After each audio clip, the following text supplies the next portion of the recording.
Yes. Just a couple of additional questions, Professor Roberts. First of all, where tranexamic acid is an alternative option, can you explain why blood transfusion should therefore be avoided? Because tranexamic acid reduces surgical bleeding, you don't have to give transfusions to replace the blood that's lost. So by preventing bleeding, tranexamic acid reduces the need for blood transfusion. And I'm asked to ask you what the potential harm, in your view, is to the patient of receiving an unnecessary blood transfusion. There's a very long list of potential harms. I think one of your future witnesses is from the SHOT inquiry, or SHOT system. They are. And they'll be able to give the long list. We can redirect that question. In terms of tranexamic acid being a generic drug, does that explain why it has no enteric coating? And does that affect patient compliance if the pills are taken in pill form, if the medication is taken in pill form? In surgery, it wouldn't normally be given in pill form. It would be given as an intravenous injection just prior to skin incision. So the anaesthetist usually would set everything up, and just before she or he was about to, just before the surgeon was about to make an incision, they would give a dose of tranexamic acid through a cannula in a patient's vein. And so the enteric coating and the gastrointestinal side effects aren't an issue here.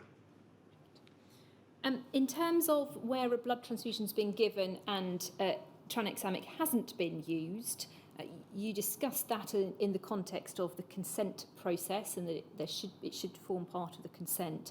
Would you also consider that if that takes place, a transfusion's given, no tranexamic acid, whether that also gives rise to duty of candour issues after the event?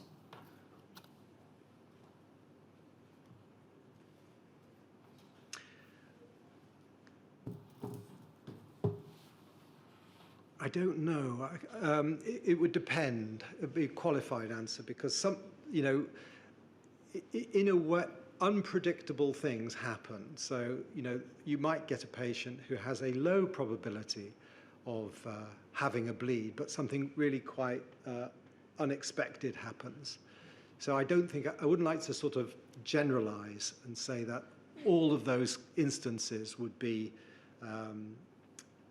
problems that need to be tackled. You've spoken, and we've worked through the NICE guidelines and the clinical standard, and the question of sequins in terms of trauma. And yet there is still relatively low compliance. Why do you think compliance remains low? I don't think there's been much effort to increase compliance. I really don't. I think the NHS is changing clinical practice in the NHS is is a very slow process, and I don't think this has been anybody's priority. So clinical practice in this respect hasn't changed very much because no one's tried very much. So you've spoken about the sequin for surgery being explored and the surgical checklist being explored. Is there anything else you think should be done to improve compliance? Lots of things, yeah. I think sort of awareness-raising activities that are bigger and bolder than what a small group of concerned individuals can do would help. Then I think this audit and feedback loop, I think that's very important as well. And so information about who received tranexamic acid in surgery and who didn't, so that without that information, it's very difficult to improve things. So trying to complete that audit loop with good quality information, I think that would also be very important as well.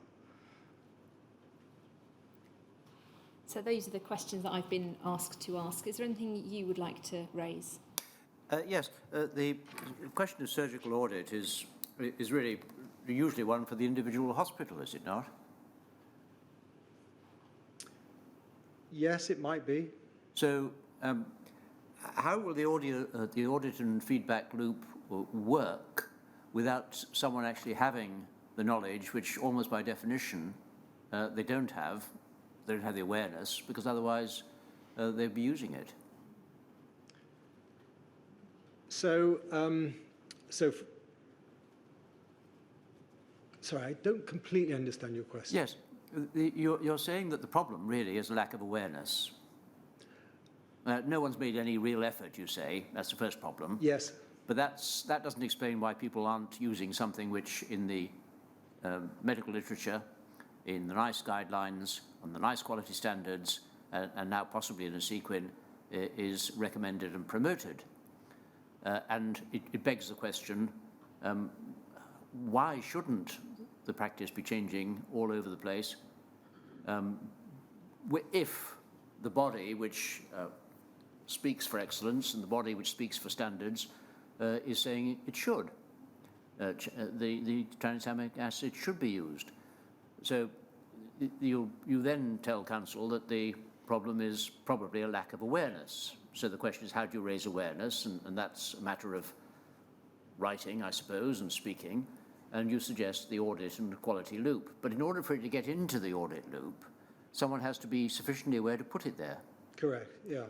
And if it's the audit loop is one for individual hospitals which aren't using tranexamic acid as routine, how does it get there?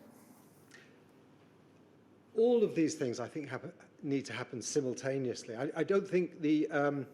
so I think NHS England has got a responsibility to make people aware and to set up the systems where there is this audit loop. I know in trauma, for example, there's a trauma audit network.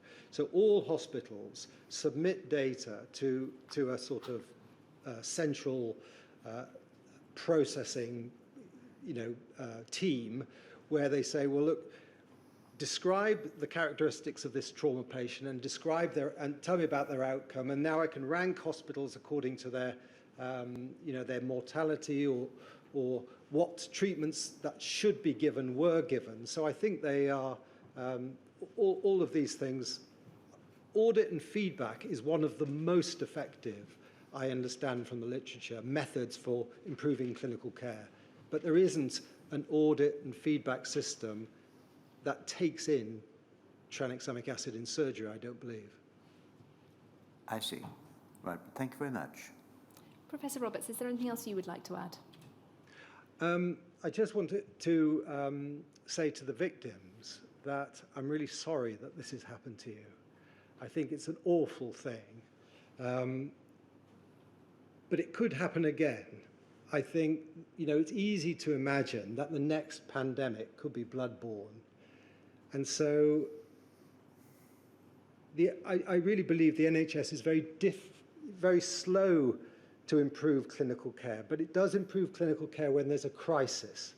And I think what happened to you is the crisis. And I hope we can use that something good comes out of that by using this opportunity to improve patient care that we knew we should have been doing in 2015. That's all I wanted to say. Well, can I thank you very much for coming and showing us your enthusiasm, justified enthusiasm, I should say, for tranexamic acid. And it's been encouraging to listen to it. Thank you. Thank you. So that brings us to the end of today. Tomorrow we will be hearing from Mr. Keith Carter and then from a specialist psychological support panel. Yes, so tomorrow 10 o'clock. 10 o'clock.